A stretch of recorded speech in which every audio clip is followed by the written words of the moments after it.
La menace est d'une beauté stupéfiante.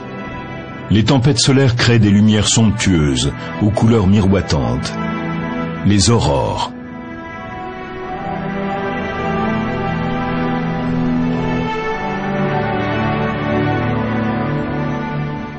Les aurores fonctionnent comme des enseignes au néon. Dans le cas des tubes fluorescents, l'électricité introduit des particules chargées dans des tubes de verre remplis de gaz. Dans le gaz, ces particules sont excitées et se mettent à briller. S'il n'y a que du néon à l'intérieur du tube, la lumière sera rouge. En ajoutant d'autres gaz comme l'argon, on peut obtenir toute une gamme de couleurs. Le champ électrique à l'intérieur du tube fait fonctionner l'enseigne fluorescente, comme le champ magnétique et l'énergie solaire animent l'aurore. En se précipitant le long du champ magnétique terrestre en direction des pôles, les particules énergétiques de la tempête solaire excitent certains éléments qui sont dans notre atmosphère et les font briller.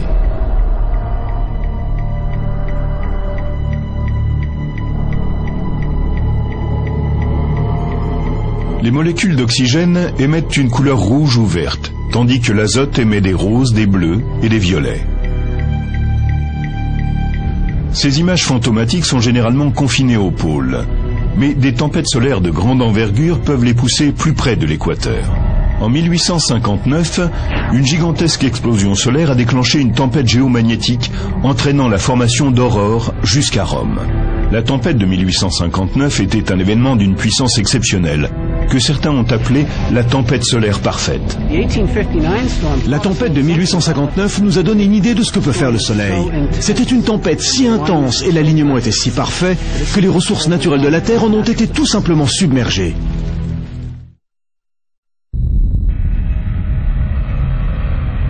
Une gigantesque éruption solaire se produit à la surface du Soleil. Moins d'un jour plus tard, et à 150 millions de kilomètres de là, les câbles de communication terrestre se mettent à faire des étincelles. Dans le monde entier, l'activité s'immobilise, tandis que les lignes électriques brûlantes déclenchent des feux de forêt. Dans le même temps, des aurores colorées illuminent le ciel des villes tout autour du globe. La planète vient de recevoir la visite de la tempête solaire parfaite. Le Soleil a fait jaillir cette colossale explosion et une incroyable quantité d'énergie a foncé vers la Terre. Non seulement c'était l'une des deux tempêtes les plus violentes jamais enregistrées, mais c'était aussi l'une des plus rapides.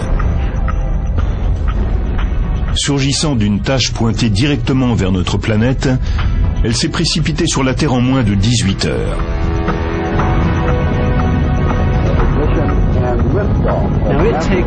Une fusée extrêmement puissante mettrait des années à rejoindre le Soleil.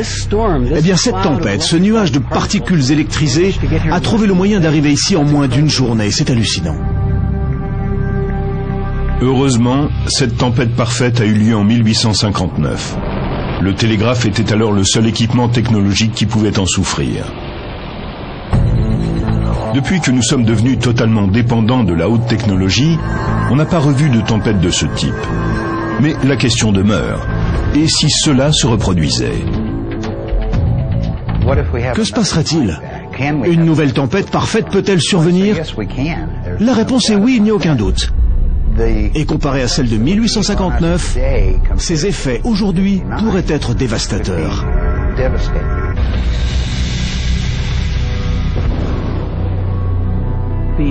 En ce qui concerne nos systèmes de communication, le plus inquiétant, c'est qu'on ne sait pas vraiment ce qui se passerait. Nos technologies seraient mises à mal, comme les maisons en front de mer durant un ouragan. Imaginez que nous perdions les satellites qui assurent le relais de nos téléphones portables, des signaux télévisés et des transactions bancaires. Que se passerait-il si, au même instant, la panne des réseaux électriques plongeait des régions entières dans l'obscurité durant des heures, voire des semaines? Si ces services n'étaient pas rapidement rétablis, on serait au bord du chaos.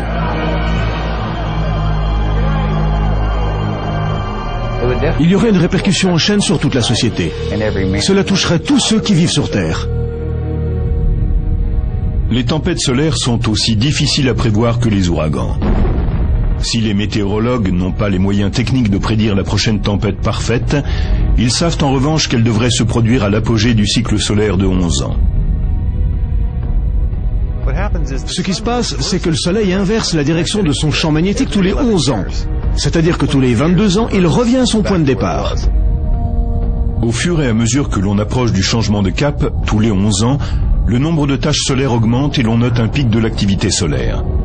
On parle de maximum solaire.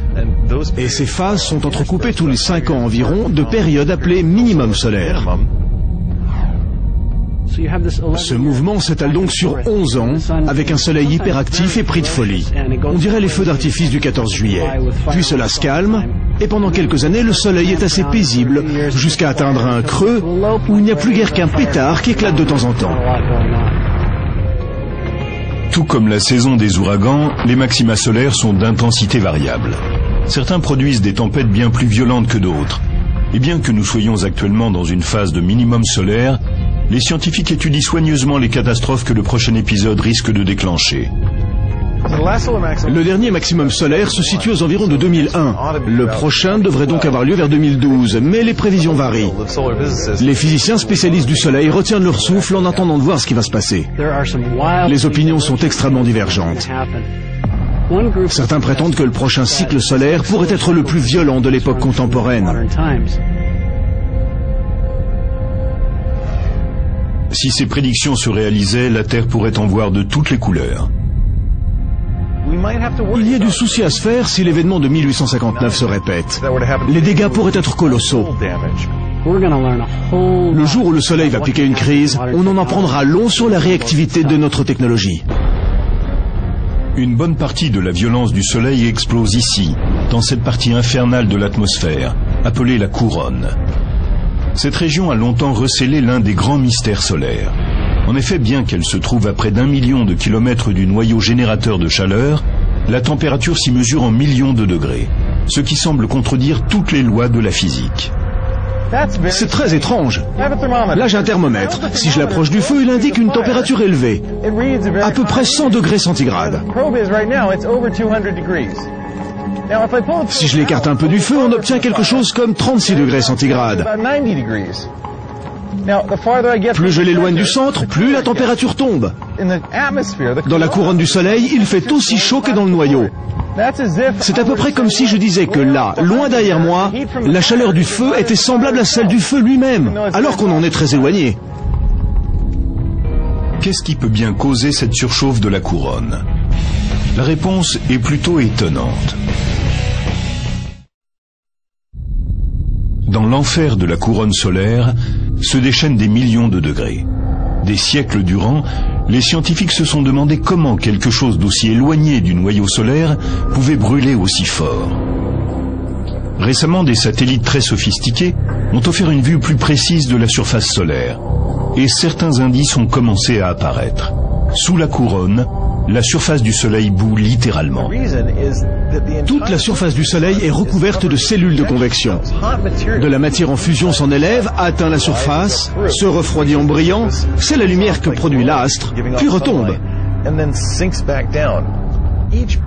Chaque bulle de matière qui émerge et qui fait approximativement la taille du Texas s'étale à la surface, refroidit et retombe en l'espace de 5 minutes. C'est un processus d'une violence incroyable et qui se produit à des millions d'endroits sur toute la surface du Soleil, 24 heures sur 24.